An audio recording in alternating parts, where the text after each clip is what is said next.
Election commission کے دفاتر ہیں ان پہ جو دستی بم سے حملے کیے ان کی ذمہ داری بھی انہوں نے قبول کی ہے.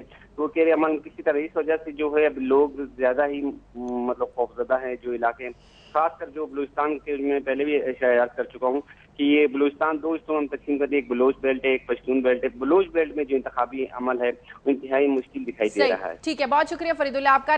ناصر داوڑ ہمارے ساتھ ہے. ناصر, جس طرح سے ANP کو مسلسل ٹارگٹ کیا جا رہا ہے خاص طور پر جب سے انتخابی مہم کا آغاز ہوا ہے, کیا یہاں پر انتخابات کا انعقاد ممکن نظر آ بھی رہا ہے یا نہیں؟ دیکھیے جس طریقے سے کل کا جو واقعہ پیش آیا ہے اس سے پہلے بھی چھوٹے بڑے واقعات ہو چکے ہیں, لیکن آج اس واقعے کے بعد کل کا جو واقعہ پیش آیا جہاں پر 18 افراد شہید ہو چکے ہیں اور 56-60 زخمی ہو چکے ہیں, تو اس کے بعد نگران وزیر اعلیٰ نے آج 4 بجے ہنگامی طور پر اجلاس بلایا ہے. تمام پارٹیوں کا APC کا اجلاس بلایا ہے. اب فیصلہ ہوگا انتخابی مہم کے حوالے سے. شاید یہ جو موجودہ حکومت ہے اور جتنے بھی پارٹی کے قائدین ہیں شاید کچھ ایجنڈا بنا لے اس مہم کے لیے, کیونکہ اس وقت عوامی نیشنل پارٹی کے لیے تو بہت زیادہ مشکل ہے مہم چلانا اور کہیں پر. اچھا ناصر, یہ بتائیے, یہ تو آپ نے بتایا کہ حکومتی سطح پر کیا ہو رہا ہے, یہ بھی خبریں ہیں کہ ANP نے اپنا تھنک ٹینک کا اجلاس بلا لیا ہے. کس قسم کا فیصلہ متوقع ہوگا ان سے؟ کیا کوئی یہ بات بھی آپ کو نظر آ رہی ہے کہ ANP الیکشن پروسیس سے باہر ہو جائے؟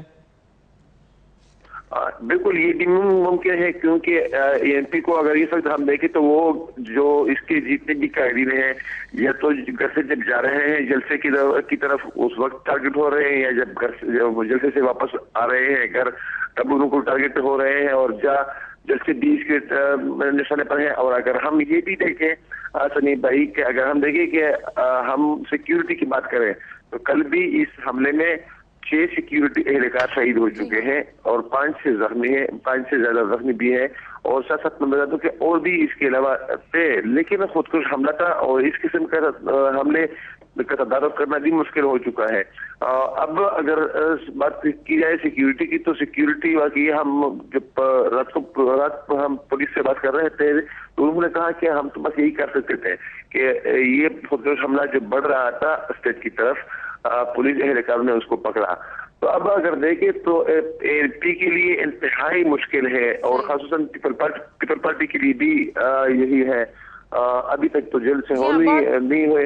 بالکل بہت مشکل لگ رہا ہے کہ انتخابی مہم کو آگے بڑھایا جائے خاص طور پر ANP کے لیے. بہت شکریہ ناصر داوڑ آپ کا. صاحب آپ کو یہ حالات کس طرف جاتے ہوئے دکھائی دے رہے ہیں؟ انتخابات کا انعقاد آپ کو نہیں لگتا کہ کچھ لیٹ ہو جائے گا, ملتوی ہو جائے گا؟ انتخابات کا انعقاد تو افغانستان میں بھی ہو گیا تھا, یہاں بھی ہو جائے گا, مگر اس میں اہم بات یہ ہے کہ جو پالیسیز ہم پرسیو کرتے رہے ہیں, ڈیسٹیبلائز ہوا ایک ریجن دوسرے ریجن کے بعد, ہم نے ان کو اندر آنے دیا. جنگ آپ کو جا کے ڈسٹیبلائز تو نہیں کرتی, جنگ جہاں جہاں آپ نے کیا آپ ڈیسٹیبلائز ہوتے ہیں. جنگ کسی آج ہمیں یہ سبق جو ہے, مجھے تو خیر مل رہا ہے, کسی اور کو مل رہا ہے یا نہیں مل رہا, کہ جنگ جو ہے وہ کسی چیز کا حل نہیں ہوتی. مطلب عراق میں اس نے کیا سالو کیا؟ کل عراق میں جو دھماکے ہوئے 5500 بندہ روز ڈیلی مر جاتا ہے, کون سا مسئلہ حل ہو گیا؟ کیا اب یوں لگتا ہے کہ صدام کا زمانہ, حالانکہ وہ ایک ڈکٹیٹر تھا اور وہ خود جو ہے وہ اس کا ریموو ہونا بڑا ضروری تھا, مگر اس طریقے سے نہیں جس طریقے سے انہوں نے کیا. انہوں نے تو اور برباد کر دیا کہ آج ہمیں صدام کا زمانہ جو ہے ایک جنت نظیر زمانہ لگتا ہے اگر آج عراق کی صورتحال دیکھیں. اسی طرح یہ جو طالبان کے, ہم تو پہلے دل سے مخالف تھے جب امریکہ بہادر جو ہے وہ محترم بے نظیر بھٹو کی حکومت میں یا مولانا فضل الرحمان سارے اس حکومت کو بنا رہے تھے. تو لیکن آج کمپیئر کر لیں طالبان کے افغانستان کو کرزئی کے طالبان سے, تو وار نیور سالوز اینی تھنگ. ہم نے گھر میں جنگ کر لی, اور یہ آج جو ہو رہا ہے ہمارے ساتھ بیسیکلی ہماری اپنی پالیسیز تھی, ہم نے اندر آنے دیا. لیکن ابھی جو دہشت گردوں کا فوکس ہے وہ انتخابی جو مہم ہے اس کو نشانہ بنانا ہے, اس سے کیا حاصل کرنا چاہتے ہیں؟ کبھی وہ تاوان کے لیے بندہ اٹھا لیں گے, کبھی وہ الیکشن کو ڈسرپٹ کریں گے, بلیک اکانومی کے اوپر وہ کھیل رہے ہیں, بلیک اکانومی کو ہم خود بڑھاوے دے رہے ہیں. ہم نے جو پچھلے دنوں میں ایمنیسٹی اسکیم دی تھی کہ سارے کالا پیسہ چٹا سفید کر لیں, اوپر سے بھتے کی رقم بیچ میں آ رہی ہے. تو اس مہارت سے برباد ہم نے خراب کیا اپنے ماحول کو اور اپنے گھر کو, کہ اب ہمیں یہ سمجھ نہیں آتی کہ جو سیریس حصے ہیں اس ریاست کے بھی, یا جو یہاں پہ دو دانشور جو سوچ سکتے ہیں کہ اس سے اب نکلا کیسے جائے. اچھا اب دیکھیں جو سمجھ آئی, جو جیسے فرید اللہ نے بات بتائی کہ آپ کو نظر آ رہا ہے کہ کون سا گروپ حملے میں ملوث ہے, بلوچ لبریشن آرمی. اب یہ وہ گروپ ہے جن کے ساتھ آپ نہ مذاکرات کر سکتے ہیں, وہ ایک نہ پاکستان کے آئین کو مانتے ہیں نہ قانون کو مانتے ہیں. ایک ان کے خلاف سٹرونگ ایکشن آپ کو کرنا پڑے گا. اگر ماضی میں آپ نے ایویں کوئی بظاہر سٹرونگ کیا ہے لیکن ایکچول ایکشن نہیں کیا, اب وہ کرنا پڑے گا. اب دوسری جو بات سامنے آئی ہے کہ خاص طور پر ANP KPK میں ان کو جو اپنی کیمپین ہے اس کو ری ڈیزائن کرنا پڑے گا. یہ جو پبلک ریلیز ہیں, پبلک میٹنگز ہیں, وہ میرا خیال ہے ان کو کچھ تھوڑا سا اس میں لمیٹڈ کرنا پڑے گا. اور اس کا نقصان دیکھیں, الیکشن میں عوام کے ساتھ رابطہ بہت ضروری ہوتا ہے, اور اب اس کا جو نقصان ہے وہ ANP کو اٹھانا پڑے گا. اور یہی غالباً جو دھماکہ کرنے والے لوگ ہیں وہ یہی چاہتے ہیں کہ یہ پارٹی جو سیکولر پارٹی ہے یہ اس کو لمٹ کر دیا جائے, اور پھر وہ فورسز جن کے ساتھ پورے ملک میں بات کی جا رہی ہے, جن کے ساتھ آپ مذاکرات کریں, یہ ان کو اس دھارے میں لے کے آئیں, تو وہ ایک اس کا نقصان یہ ہوگا. تو آئی تھنک ان کو جو کیمپین ہے وہ ری ڈیزائن کرنا پڑے گی. بات آپ کریں یا نہ کریں, مجھے ایک بات, ایک پورے ملک پہ چڑھائی کر دیتا ہے ایک ملک, ان دہشت گردوں سے ہم معاملہ نہیں کر رہے بلکہ دوست ہیں ان کے, ہمارے سفارت خانے ہیں ان کے گھر, تو ان سے کیوں نہیں کر سکتے؟ بریک کا وقت ہے.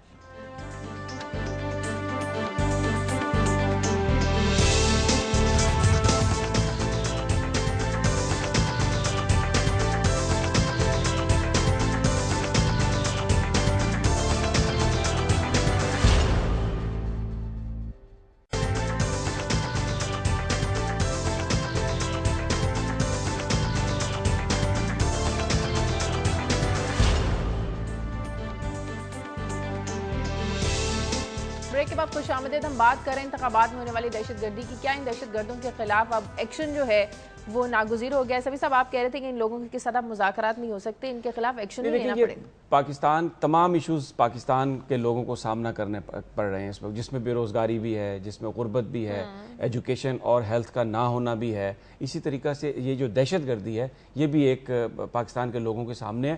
کچھ جو حصے ہیں پاکستان کے وہ اس سے خاص طور پر متاثر ہیں, اور میں نے کئی دن پہلے بھی کہا تھا پروگرام میں کہ جب لوگ الیکشن میں ووٹ ڈالنے جائیں گے تو جن ایشوز کو وہ مد نظر رکھیں گے. اب یہ بھی ایک ایشو ہے, ایک جو پولیٹیکل پارٹیز ہیں 2-3 بڑی آپ کی, ان کو آپ پورے نظام سے باہر رکھنا چاہتے ہیں, ان کے نظریات نہیں مانتے آپ, اور کیا آپ لانا کیا چاہتے ہیں؟ یعنی یہ جو لوگ قتل و غارت کر رہے ہیں, اسکولوں کو تباہ کر رہے ہیں, یہ کیا کس قسم کا نظام لانا چاہتے ہیں؟ تو یہ وہ ایشوز ہیں جو پاکستان کے لوگوں کے ذہن میں ہوں گے جس کی بنیاد پر ووٹ دیا جائے گا. اور یہ جو پولیٹیکل پارٹیز کہتی ہیں جی آپ ان سے براہ راست جا کے مذاکرات کریں, بالکل ان سے کچھ بھی نہ کہیں کہ یہ پاکستان کے آئین نظام میں آنے کی بات کریں, تو پھر وہ مذاکرات کے ذریعے حاصل کیا کریں گے, کیا اچیو کرنا چاہتے ہیں؟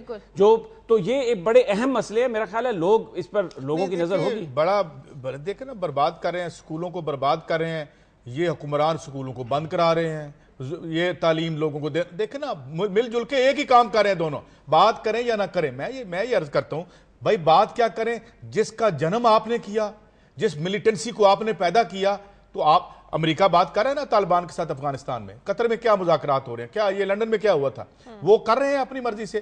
آپ کریں یا نہ کریں, مگر آپ پہلے تو اسے اون کریں کہ آپ کی پالیسیاں آج ہمیں یہاں پہ لے آئی ہیں کہ آج اس ملک میں ہم امن و امان سے الیکشن نہیں کروا سکتے, اور جو آپ پالیسیز ہمیں یہاں سنا رہے تھے اندر لے کے آئے اپنے. یہ جو ایریاز ہیں, یہ فاٹا اور یہ جس طریقے سے یہاں انگریز ان کے ساتھ معاملہ کر رہا تھا, اس کی ایک خاص سچویشن تھی. ڈیولپ اس کو آپ نے کیا نہیں, انٹیگریٹ اس کو آپ نے کیا نہیں, چڑھائی اس پہ کروا دی امریکہ نے ہم سے. آج ہم یہاں کھڑے ہیں جہاں سے ہمیں رستہ نظر نہیں آتا. تو ایک تو یہ تکلیف دہ بات ہے, مگر ماضی کو اگر ہم ذہن میں نہیں رکھیں گے تو آگے کیسے جائیں گے؟ وہ سکول برباد کر رہے تھے تو KPK کی گورنمنٹ سکول بنا رہی تھی, وہاں پہ اسپتال بنا رہی تھی. ابھی پوچھئے یہ کوئٹہ میں جو بندے زخمی ہوئے ہیں, مجھے بتائیں وہ اسپتال کہاں پہ؟ ابھی بتائیں کہ محمد انور صاحب اگر آتے ہیں کہ وہ جو زلزلے میں مرے ہیں, یا کراچی میں اسپتال ہے یا کوئٹہ میں اسپتال ہے. تو میرے خیال میں دہشت گردی دونوں جانب سے ہو رہی تھی, یہ ادھر ہو رہی ہے ادھر معاشی ہو رہی تھی. یہ آج بھی کچھ سبق سیکھ کے اس میں سے نکلیں, سبق سیکھ کے اس میں سے نکلیں. It is of your making.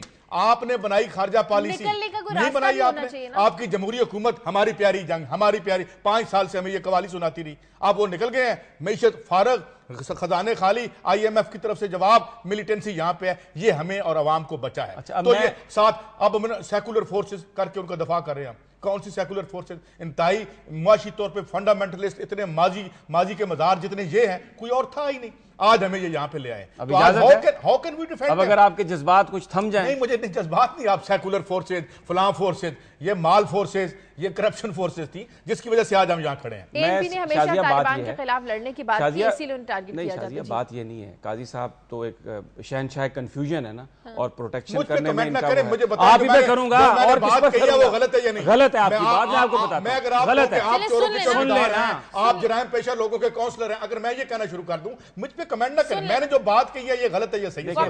میں یہ سوال کرتا ہوں کہ پاکستان کی جو آبادیاں ہیں اس میں خون بالکل بہایا جا رہا ہے ان لوگوں کی جانب سے. مثال کے طور پہ یہ جو ڈاکٹر حیدر قتل ہوئے لاہور میں, کیا وہ کوئی دہشت گردی کی جنگ میں ملوث تھے یا اس میں کس کا تعلق تھا؟ یہ ایک سوچ ہے. جو لوگ وائلنس اڈاپٹ کرتے ہیں, جو انسانوں کو قتل کرتے ہیں, ان کا کام کوئی یہ نہیں ہوتا کہ وہ کسی خاص وہ عوام کی فلاح و بہبود کے لیے یا اپنے طبقے کے لیے کر رہے ہیں. یہ کرمنل, اب بات کر لینے دیں, بات کریں, میں جواب دیتا ہوں. یہ ایک سوچ ہے جو کچھ لوگوں میں ہے, جو شاید ان کے عقائد کی وجہ سے ہے, شاید ان کی جو برین جو ڈیپ بریفنگ کی گئی ہے, بریفنگ کی گئی ہے, اس کی وجہ سے ہے. نہ وہ اسکولوں کو مانتے ہیں. مثلا وہ کہتے ہیں جی خواتین ان کو اسکولوں میں نہیں آپ بھیجیں گے, ڈگری شروع کر دیتے ہیں, کوئی بچہ اسکول میں نہیں جائے گا. یہ ایک سوچ ہے بیسیکلی جس سے آپ لڑ رہے ہیں. یہ کس نے کریٹ کیا, کس نے نہیں کریٹ کیا, یہ ایک سوچ ہے جو موجود ہے, اور یہ آج سے موجود نہیں ہے. یہ دو سوچوں کے درمیان جنگ گزشتہ کئی صدیوں سے جاری ہے. اب یہ فیصلہ آپ کو کرنا ہوگا کہ آپ کس قسم کا نظام چاہتے ہیں. یہاں پہ طالبان کی گورنمنٹ امریکہ بہادر نے بنوائی 90s میں, نہیں بنوائی. آپ نے اس کا جنم کیا, اب اس کا حل بھی کریں. ہمیں ان کو پہلے پیدا کیا, اب ہمیں کہتے ہیں ان سے لڑو. ہم اپنے گھر میں یہ کیسے اسامہ بن لادن اس لیے آیا تھا کہ کمیونسٹوں نے افغانستان پہ قبضہ کر لیا آ کے, اور پھر یہ تھا کہ وہ گرم پانیوں تک پہنچنے کے لیے وہ پاکستان میں آنا چاہتے تھے. چلے آج یہ بھی طے کر لیتے ہیں کمیونسٹ کہاں سے آئے تھے. جو افغانستان میں 1978 26 اپریل کو آئے تھے وہ کون لوگ تھے؟ وہ سارے کے سارے افغان تھے. افغانستان کے اندر کا معاملہ تھا, ساری دنیا کو اور روس کا تو اس کے ساتھ لنک نہیں تھا. روس کب چڑھائی کی روس نے؟ روس 18 مہینے بعد آیا, پہلے امریکی آئے. آپ مجھے بتائیں کہ سی آئی اے کے کرائمز جو ہیں وہاں سے لے کے کہاں ڈیفینڈ کریں گے؟ سی آئی اے کے بھی کرائمز ہیں, ڈیفینڈ کریں گے. آپ اس ملک میں ہزاروں ملیٹنٹس کو لے کے آئے, اور ایک مان لیا کہ امریکہ نے ان شدت پسندوں کو جب وہ تربیت دی, مان لیا اس چیز کو. افغانستان کا انٹرنل معاملہ تھا, آپ کرنے کیا گئے تھے؟ اس کا تعلق کیا تھا؟ کیسے انٹرنل معاملہ مان لیا نہیں, جو نور محمد ترکی کہاں کے رہنے والا تھا جس نے انقلاب کیا تھا؟ جنرل قادر اشنا کون تھا؟ وہ روس سے آیا تھا. آپ نے ان کو برباد کرنے کے لیے یہ سارے رجتی بھیجے. اسامہ بن لادن نے سب سے پہلے اسکول پہ حملہ کیا جب بچے بچیاں اکٹھے پڑھتے تھے, آپ اسے بیک کر رہے تھے. شرم آنی چاہیے, یہ ہسٹری ہے. لیکن آپ اس کو ختم بھی تو کرنا ہے. کیسے ختم کریں؟ آپ یہ کہتے ہیں بم مار دیں. ہسٹری یہ ہے, آپ نے برباد کر دیا. اس کو ٹھیک کرنے کے لیے عقل چاہیے, دانش چاہیے, شعور چاہیے. اجازت دیں گے کچھ تھوڑا. یہ آپ کہتے ہیں کہ تم اب جنگ آپ لے کے نا بندوق چڑھائی کر. اب سمی صاحب سے بات نہیں, یہ بات یہ ہے, ہسٹری کو تو اب ان کی خواہش بہت ہو سکتی ہے, جھٹلا نہیں سکتے. روس نے فوج کشی کی افغانستان میں, ٹھیک ہے, اس کے بعد جب یہ سارے گروپس آئے وہاں پر ایک وار لڑی گئی. روس کو وہاں سے نکال, جو کارٹر کا ایڈوائزر ہے وہ کہتے ہیں ہم پہلے آئے, روس بعد میں آیا. یہ پتہ نہیں کہاں پہ ایڈوائز کر رہے تھے. پہلے امریکہ کی انٹرونشن ہوئی اینڈ دین روس کے, اور وہ بھی انہوں نے بلایا. کابل نے اپنا پرانا ایک معاہدہ انووک کیا ماسکو کے ساتھ, اور انہوں نے کہا کہ بھئی یہ آگے ہمیں مارنے کے لیے اب تم آ جاؤ. تو ہسٹری کو ڈسٹارٹ آپ کر رہے ہیں, میں تو نہیں کر رہا. اب جس طرح ابھی امریکہ نے افغانستان کو انویڈ کیا ہوا ہے نا, روس نے بالکل اسی طرح وہاں پہ فوج کشی کی. اب وہاں سے اس کو نکالنے کے لیے ملینز آف لوگ دیکھ رہے ہیں, یہ جھوٹ تو نہ بولے. ٹھیک ہے. اچھا, وہاں پر مجاہدین جو تھے وہ کٹھے ہوئے, انڈیجنس ایک موومنٹ, خود بخود آ گئے.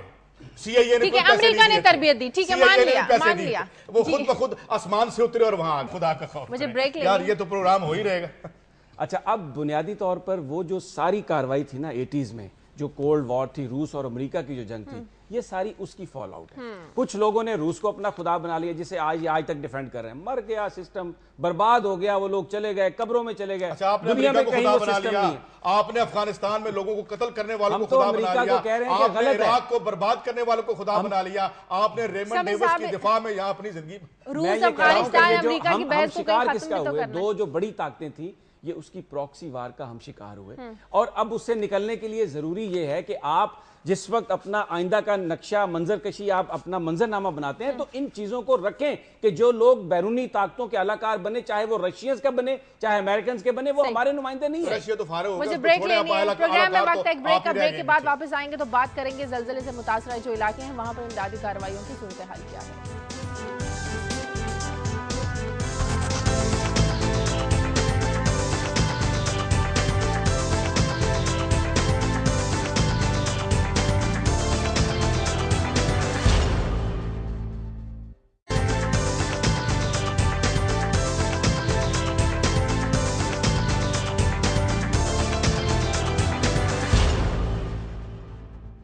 زلزلہ آیا تو 8 اکتوبر کی جو ایک یاد تھی وہ تازہ ہوگی، جس طرح کل اتنا تو نقصان نہیں ہوا۔ یہ ہے کہ اپنا ملک ہے جی، ابھی تک ہم یہ پوچھ رہے ہیں، کل 3:15 بجے یہ زلزلہ آیا تھا، جی، ابھی تک ہم اپنے نمائندے سے یہ پوچھ رہے ہیں کوئی چیز پہنچی نہیں پہنچی۔ کل ہم دیکھ رہے تھے کہ تمام جو ایون چینلز ٹرائیو کر رہے تھے کہ کب ان کی ڈی ایس این جیز جو ہیں وہاں تک پہنچے، کتنے گھنٹوں میں پہنچیں گے۔ یہ ہمارا ملک ہے اور اب ہمیں نہیں پتا کہ کتنے لوگ وہاں دبے ہوئے ہیں۔ امداد فوج کے کچھ جوان وہاں پہنچے ہیں، ہیلی کاپٹرز کے ذریعے امداد پہنچی ہے، مگر آپ یہ دیکھ لیں۔ اور دوسری بات جو ابھی ہم یعنی آف دی اسکرین بات کر رہے تھے کچھ نمائندوں سے کہ وہاں اسپتال ہی جو قریبی ترین اسپتال ہے وہ کوئٹہ میں ہے اور یا پھر انہیں کراچی جانا پڑے گا۔ آل دیٹ شوز کہ ہم جو نیچرل زلزلہ ہے تو نیچرل کلیمٹی نا اللہ کی طرف سے ہے، لیکن ہم اسے مین میڈ بنا دیتے ہیں کہ جب ہم تمام ریسورسز ہوتے ہوئے، سائنٹیفک نو ہوتے ہوئے، پیسہ ہوتے ہوئے ہم جو ہے اس کو محمد انور ہمارے ساتھ موجود ہیں، ان سے بات کرتے ہیں۔ انور، اس علاقے کی صورتحال بتائیے گا، ماشکیل میں جہاں کل سب سے زیادہ نقصان ہوا، امدادی کاموں کے بارے میں بتائیے گا۔ جی، امدادی کاموں کے بارے میں آپ کو میں ایک بات بتاؤں کہ ماشکیل بارڈر پہ واقع ہے۔ یہ ڈسٹرکٹ واشوق کا ایک تحصیل ہے جس کا پاکستان کے کسی حصے میں کوئی پکی سڑک نہیں ہے۔ اس کے ڈسٹرکٹ ہیڈ کوارٹر میں کوئی ہاسپٹل نہیں ہے۔ اس کے ڈسٹرکٹ ہیڈ کوارٹر کے آفیسر، ڈی سی او، جج وغیرہ دوسرے ڈسٹرکٹ خاران میں بیٹھ کے فیصلے دیتے ہیں، وہاں پر ان کے پاس کوئی سہولتیں نہیں ہے۔ صرف تحصیل ماشکیل کو ایران نے بجلی دی ہوئی تھی، اب وہاں پہ رسد پہنچانا، وہاں پہ گاڑی، حالانکہ اگر دیکھا جائے تو بہت ہی قریب پڑتا ہے، لیکن اس کے روڈ نہ ہونے کی وجہ سے وہاں پر بائی روڈ رسد پہنچنا، وہاں پر بائی روڈ جا کے ان سے حال احوال لینا بہت مشکل کام ہے۔ وہاں کمیونیکیشن بالکل ہے ہی نہیں، بالکل رابطہ نہیں ہو پا رہا کہ کس طرح۔ انور، یہ بتائیے کہ یہ جو آپ بتا رہے ہیں ایریا، اس میں اندازاً کتنی آبادی ہو سکتی ہے جو اس وقت جن کو مدد کی ضرورت ہوگی؟ جی، 20 سے 25 ہزار آبادی ہے لبگس ماشکیل کی، جہاں پہ ایف سی ہیڈ کوارٹر کی ہے، جہاں پہ ان کا جو تحصیل آفس وغیرہ جو برائے نام کے ہیں وہاں پہ موجود ہیں، سوائے وہاں پر ایف سی کا اور باقی دوسرا کوئی وہاں پر بیٹھتا بھی نہیں ہے سارے کوئٹہ وغیرہ میں۔ وہ مطلب اس کی آبادی کوئی 25,000 کے قریب ہوگی۔ اور ارد گرد میں جو زلزلہ تو پورے ارد گرد میں ہے، اور ارد گرد کے جو چھوٹے چھوٹے گاؤں ہیں 500-200 گھروں کے، ان کا تو ابھی تک حال احوال ہی نہیں ہے کہ ان کے ساتھ کیا ہوا ہے، وہ زندہ ہیں مرے ہیں، ان کی حالت کیا ہے۔ یہ تو کہ ریکارڈر تھی جہاں پر ایف سی تھی، انہوں نے اطلاع دی کہ یہاں پر اتنی تباہی ہوئی ہے، باقی علاقوں کا تو ابھی تک پتہ ہی نہیں لگ رہا۔ ابھی یہاں تک رسد نہیں پہنچی تو وہاں کیا رسد پہنچے گی؟ اگر کوئی رسد پہنچے گی بھی ہوگی تو جیسے آپ بتا رہے ہیں کہ وہ بائی ایئر گئی ہوگی، کیونکہ وہاں پر تو سڑکیں ہی نہیں ہے، کوئی گراؤنڈ کے ذریعے تو کوئی چیز جا ہی نہیں سکتی۔ جی بائی ایئر ہی جا سکتے ہیں، بائی روڈ تو 3 دن لگ سکتے ہیں۔ دیکھیں جی، براہ راست اس ڈسٹرکٹ کو کوئی روڈ نہیں دی گئی ہے۔ اس کا ایک روڈ آپ ڈال بندین سے، پھر وہ بھی کچا ہے، دوسرا پنجگور اس سے بہت ہی قریب ہے، لیکن پنجگور سے بیچ میں اس کا کوئی راستہ ہی نہیں بنایا گیا ہے۔ دوسرا خاران ہے، خاران بھی ڈال بندین سے ہوتا ہوا لوگ وہاں سے چلے جاتے ہیں۔ بیسیما تحصیل ہے، بیسیما تحصیل سے بھی اس کا کوئی پکی سڑک نہیں ہے کہ بہت ہی جلدی وہ رسد پہنچائی جائے۔ وہاں بالکل رسد 2-3 دن سے پہلے بائی روڈ پہنچ ہی نہیں سکتا۔ اچھا، یہ میں آپ سے انور ایک بس یہ آخری سوال کروں گا، یہ بتائیے کہ یہاں پر کون سے لوگ ہیں جو ایم این اے یا ایم پی اے الیکٹ ہوتے ہیں، کون سی فیملی ہے، کوئی نام بتا سکتے ہیں آپ؟ جی، یہاں پر ایم پی اے جو ہے حبیب محمد حسنی اور مجیب محمد حسنی، یہ ایک ڈسٹرکٹ ناظم رہا ہے اور دوسرا ایم پی اے اور منسٹر رہا ہے یہاں پہ۔ یہ دونوں بھائی ہیں، اکثر اسی فیملی کا وہاں پر ہے، اور دوسرا وہاں پر ریکی قبیلہ ہے جو ان کے خلاف ہمیشہ الیکشن لڑتی اور ہارتی رہی ہے۔ مطلب یہ کوئی تسلسل کوئی 15 سال سے اسی خاندان کے اس میں ہے، اور یہ ہر حکومت میں وزیر رہے ہیں یہ لوگ۔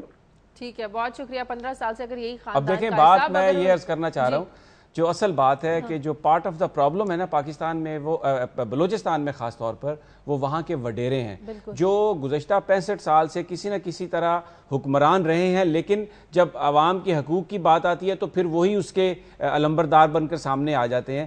تو بنیادی طور پر جو بلوچستان ہے اس کو جب تک آپ ان وڈیروں کے چنگل سے نجات نہیں دلائیں گے، جب تک یہ جو بات ہوتی ہے نا جی ان کو قومی دھارے میں لانے کے لیے ان سے بات چیت کر لیں، تو وہ سارے حکمران رہ چکے ہیں۔ اب یہ 15 سال سے 2 بھائی وہاں پر ہیں اور پکی سڑک نہیں ہے کوئی اس علاقے میں، پورے ضلع میں، تحصیل میں ہاسپٹل نہیں ہے، اور 20-25 ہزار لوگ اس آبادی میں ہیں، پتہ نہیں کتنے ہزاروں لوگ، سینکڑوں لوگ مر گئے ہوں گے، کوئی جائے گا تو پتہ چلے گا۔ یعنی ان جانوروں سے بھی بدترین لیکن سمیع صاحب، یہ ان لوگوں کی بھی تو غلطی ہے نا کہ اسی خاندان کو بار نہیں، ان کی غلطی نہیں ہے بیچاروں کی، ان کے پاس چوائسز ہی نہیں ہے، وہاں پر پرٹیکولر کیسز ہیں۔ وہاں پر دیکھیں، یہ جو وڈیرا ہے جہاں پر سڑک نہیں ہے، اگر کسی کے ساتھ کوئی زیادتی ہوتی ہے تو وہ کیا کس کے آگے رپورٹ کرائے گا؟ وہ بتا رہے ہیں کہ وہاں پر دفاتر ہی نہیں ہے، فیصلے بھی دوسرے اضلاع میں بیٹھ کے ہو رہے ہیں. تو اس کا مطلب یہ ہے کہ آپ نے ان لوگوں کو ان سرداروں کے رحم و کرم پر چھوڑ دیا ہے جو آ کے آپ کو بلیک میل کرتے ہیں، آ کے آپ سے پیسے بھی لیتے ہیں، آپ کو گولیاں بھی مارتے ہیں، آپ کی قتل و غارت بھی کرتے ہیں. یہی وجہ ہے کہ پائپ لائنز تباہ کرتے ہیں، سکول تباہ کرتے ہیں، سڑکوں پر کام کرنے والے مزدوروں کو گولیاں مارتے ہیں.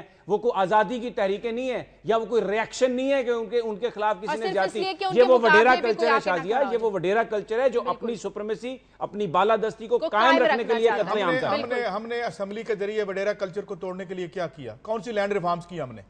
ان کے ساتھ، ان سرداروں کے ساتھ کنائمنس کون کرتا رہا؟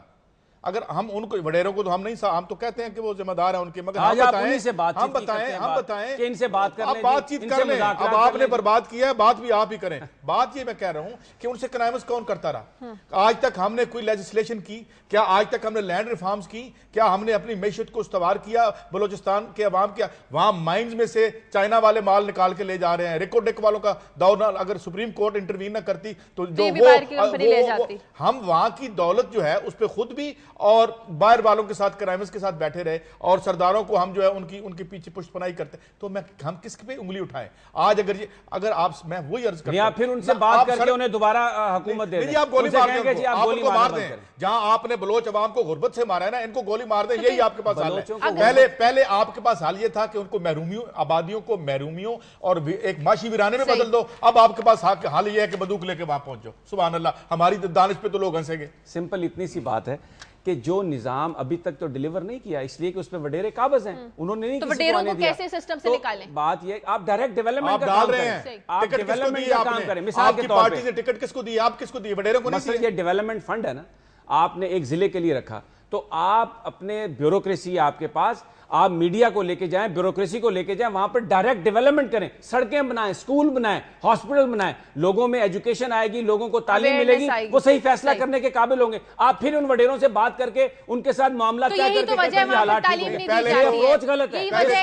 پہلے تو IMF اور امریکہ کی ہدایات کے تحت یہاں بجٹ بنائیں جس سے نہ تعلیم ہو سکے نہ سڑک بن سکے. مجھے بریک لینی ہے پروگرام میں، بریک کا وقت ہے. بریک کے بعد پھر وہ IMF اور امریکہ آ گیا.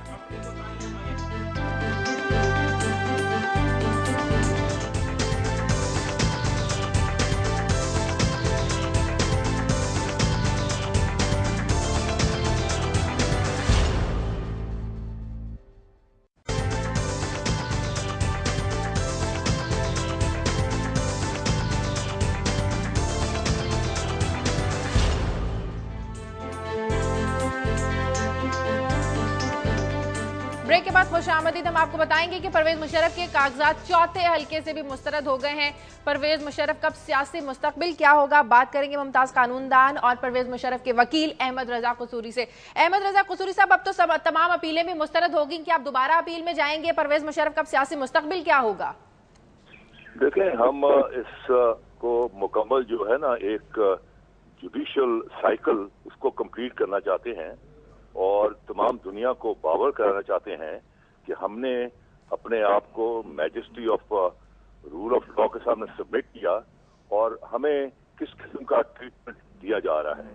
دیکھیں، بات یہ ہے کہ یہ جس فیصلے پر یہ سارا فیصلے ہو رہے ہیں جو کہ 31 جولائی 2009 کو دیا گیا، جسے Sindh high court bar association بنام فیڈریشن آف پاکستان کہتے ہیں. میں ابھی ریسرچ کر رہا تھا، اس کے 14 ممبر بینچ سے، اس پر 14 وہ مشتمل تھی ججز پر. وہ بینچ 14 کے 14 نے قسم کھائی ہوئی ہے PCO کے تحت.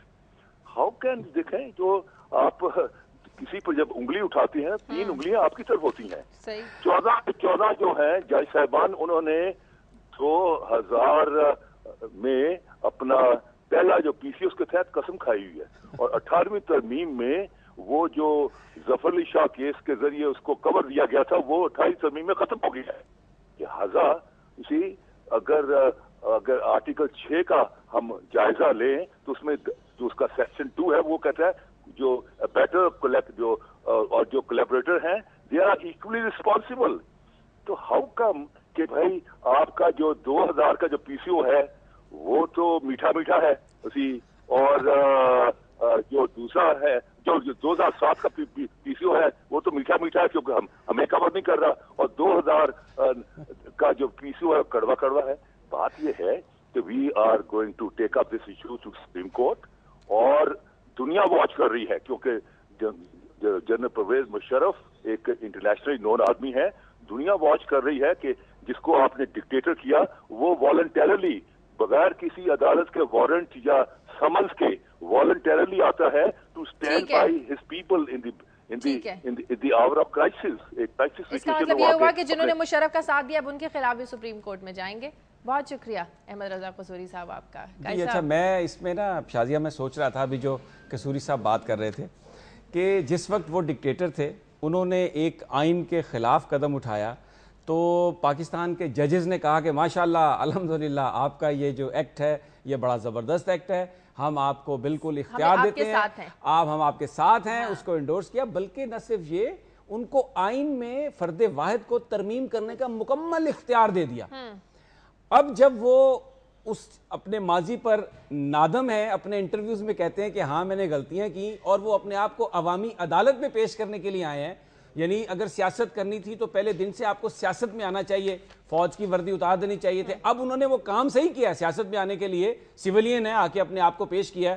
تو عدالتیں جو ہیں وہ کہہ رہی ہیں کہ نہیں جناب, آپ پر تو ہم غداری کا مقدمہ چلائیں گے اور آپ کو عوامی عدالت میں پیش نہیں ہونے دیں گے. یہ بڑا ویلڈ پوائنٹ ہے کہ اگر پرویز مشرف غدار ہیں تو پھر یہ کہانی آپ کو شروع کرنی پڑے گی جب انہوں نے 1999 میں ایک الیکٹڈ گورنمنٹ کا تختہ الٹایا تھا, نواز شریف صاحب کو بھیجا تھا. وہ کون ججز تھے, وہ کون سے جرنیل تھے جنہوں نے اس وقت پرویز مشرف کا ساتھ دیا, ان کی حکومت کو لیجیٹیمیٹ قرار دیا. بلکہ آج جو ہمیں بہت سارے لوگ بڑے عہدوں پر نظر آتے ہیں ان کی تو تعیناتی پرویز مشرف نے کی ہوئی ہے.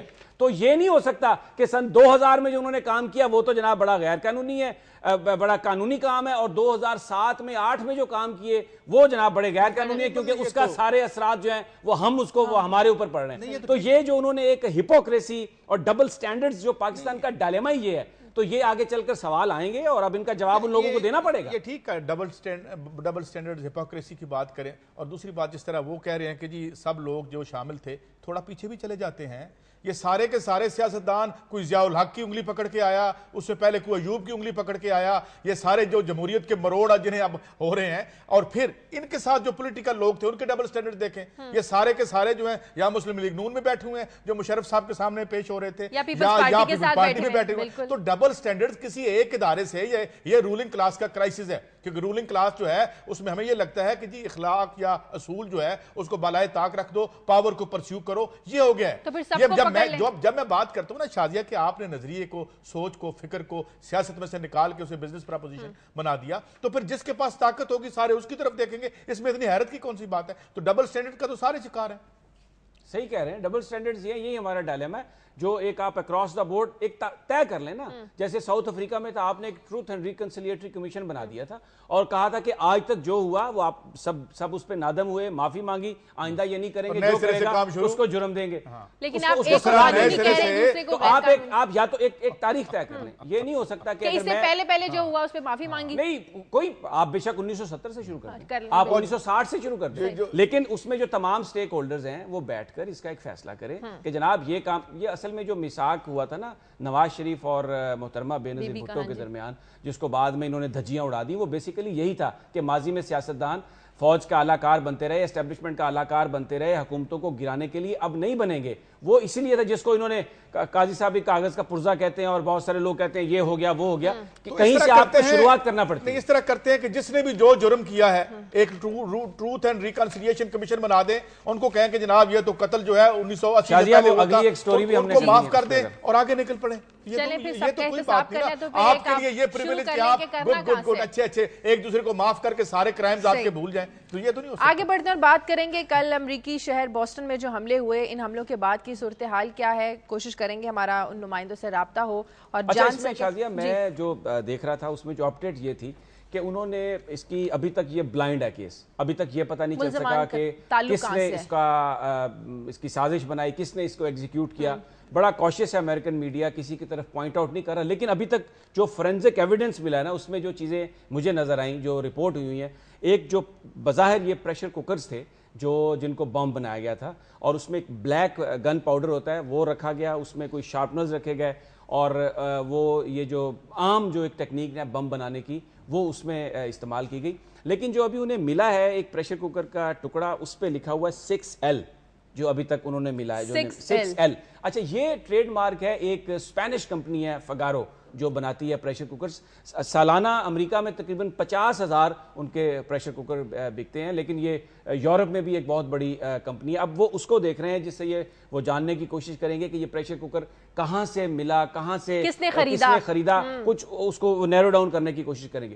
دوسرا جو اس میں ایک اہم بات ہے وہ یہ ہے کہ جو ٹیکنیک استعمال کی گئی ہے وہ یہ کہتے ہیں کہ کیونکہ یہ ٹیکنیک ایسی ہے, پریشر کوکر جو ہے نا وہ نیپال میں, افغانستان میں, انڈیا میں یہ بوم بنانے کے لیے استعمال ہوتے رہے ہیں, اور یہ القاعدہ کی جو ایک ویب سائٹ ہے انسپائر, اس میں جو بم بنانے کا طریقہ دیا گیا ہوا ہے نا وہ یہی طریقہ ہے, اور اس کا وہ ایک آرٹیکل کا حوالہ دیتے ہیں کہ make a boom in your kitchen, تو اس میں یہ ساری چیزیں ہیں. لیکن جو بنایا جانے والا طریقہ ہے, کیونکہ وہ ایک بلیک پاؤڈر استعمال کیا گیا جو عام شوٹنگ کے لیے, ہنٹنگ کے لیے لوگوں کو اویلیبل ہوتا ہے, تو اس سے یہ بھی ایک تاثر وہاں پر ہے لا انفورسمنٹ میں, یا اس لائنوں پر بھی وہ بات کر رہے ہیں کہ یہ کوئی کسی بڑے گروپ کا واقعہ, یہ سازش نہیں لگتی, کسی ایمیچور کی سازش ہے, اور کیونکہ کہیں سے بھی کوئی اس کی اطلاع نہیں تھی تو لگتا یہ ہے کہ کوئی بڑا گروپ اس میں انوالو نہیں ہوگا, اور یہ کسی انڈیویجول کا کام بھی ہو سکتا ہے. تو فورینزک جو ایویڈنس ہے اس کو سامنے رکھ کر وہ اس کی تحقیقات کر رہے ہیں.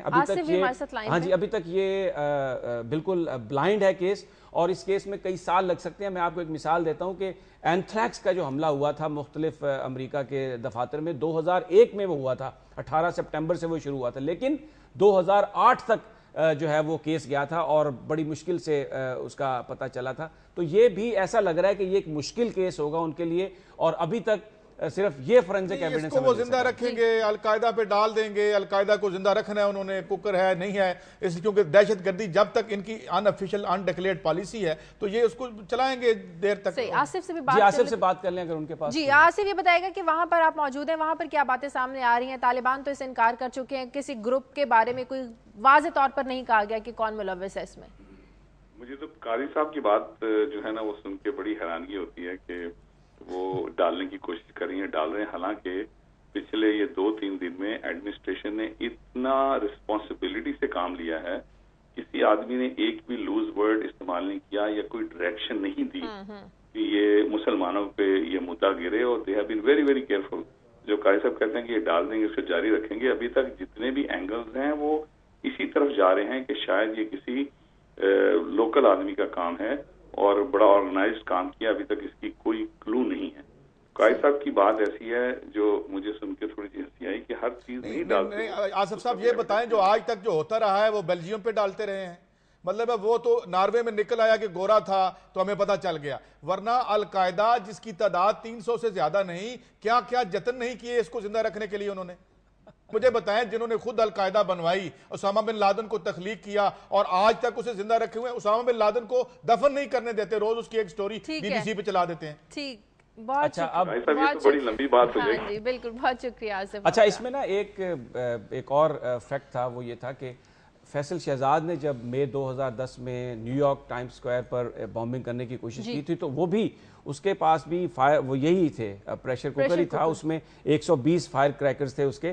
ہوا یہ تھا کہ اس کی ٹیکنیک یہ ہوتی ہے کہ آپ نے جو پاؤڈر ڈالا نا اس کے اندر اور اس کو پریشر کوکر کو بند کر دیا تو اس کو آپ اگنائٹ کر دیتے ہیں, اس سے وہ پریشر بناتا ہے, وہ جو پاؤڈر ہوتا ہے, اور وہ اس سے بلاسٹ, وہ جب پھٹتا ہے پریشر کوکر دھماکہ بھی ہوتا ہے, اور وہ جو شارپنرز ہیں وہ لوگوں کو جا کے لگتے ہیں اور اس کے پاؤڈر سے آگ بھی لگ سکتی ہے. فیصل شہزاد کے کیس میں یہ ہوا تھا کہ وہ جو پاؤڈر تھا وہ پوری طرح پھٹا نہیں تھا, اس نے سموک دینا شروع کر دیا تھا, تو پھر اس پریشر کوکر کو وہ ہٹا لیا گیا تھا. تو یہ کسی طرح یہ بظاہر یہ لگتا ہے کہ یہ کسی انڈیویجول کا کام ہے, کسی بڑے گروپ کا کام نہیں ہے, اسی لیے یہ کہا جا رہا ہے کہ اس کو پکڑنا کوئی اتنا آسان کام نہیں ہوگا, کیونکہ کہیں کوئی چیٹر نہیں آیا, کہیں کوئی انٹیلیجنس نہیں آئی. تو اب دیکھنا یہ ہے کہ آگے چل کر تحقیقات کس رخ پر جاتی ہیں. دیکھیں یہ ابھی میں دیکھ رہا تھا ان کی کوریج, مطلب نیچے لگا تھا بوسٹن بامبنگ, تو جس نے وہ نہیں دیکھا ایسے لگتا تھا جیسے بوسٹن سارا آج جو ہے وہ بم ہو گیا. اس کے 2 دھماکے ہوئے, ایک پریشر کوکر میں ہوا, کسی ایک ہانڈی ہوتی ہے اس میں ہو گیا. لیکن بات یہ ہے کہ ہماری جو ہماری پریورٹیز کیا ہے. مثال کے طور پہ میں نے کل سٹوری کی کہ 50 بچے خسرے سے مر گئے, کوئی بریکنگ نہیں چلائی ہم نے.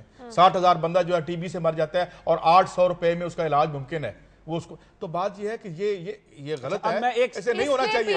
لیکن ہمارا میڈیا کر کے رہا ہے، میڈیا کیا کر رہا ہے کہ یہاں جو ایک غریب آدمی کی دہشت گردی ہے اس کا نام بھی نہیں بولتا. لیکن اسے جسٹیفائی نہیں کر سکتے کہ وہ ایسے نہیں کر سکتے. آپ جو بڑی دہشت گردی ہے اس کو آپ چھپا رہے ہیں. اچھا اب ایک سن لیں بات، آپ جو اکنامک پالیسیز بناتے ہیں اس پہ آپ لوگوں کو مار رہے ہیں، تو یہ غلط ہوا ہے، ہم اس کے خلاف ہیں. اور آخری بات یہ جو امریکہ یہ کہہ رہے ہیں نا بندہ ملے گا نہیں، ڈھونڈے اپنی خارجہ پالیسی میں جا کے ڈھونڈے امریکی عوام، پوچھے کہ یہ دہشت گردی کا کیا ڈھونگ رچا رکھا ہے انہوں نے، جس میں ان کو لوگ نظر آ جائیں گے. میں نے کل بھی یہ بات کہی تھی، میں صرف یہ بات کرتا ہوں، اگر میڈیا خسرے کی چیزیں رپورٹ نہیں کرتا تو وہ امریکہ ہمارے میڈیا کو نہیں روکتا کہ آپ رپورٹ نہ کریں. اگر خسرے کی ویکسینیشن نہیں ہوتی تو امریکہ نہیں کہتا کہ آپ اس کی ویکسینیشن کریں. پروگرام کا وقت ختم ہو گیا. سمیع صاحب قاری صاحب پروگرام کے لیے اپنی غلطیوں کوتاہیوں کو امریکہ کے اوپر مت ڈالیں. نہیں آپ ڈیفینڈ کریں امریکہ کو. پروگرام کے لیے آپ ہمیں فیڈ بیک دیجیے. خبر@دنیا TV.in پر اجازت دیجیے. اللہ حافظ.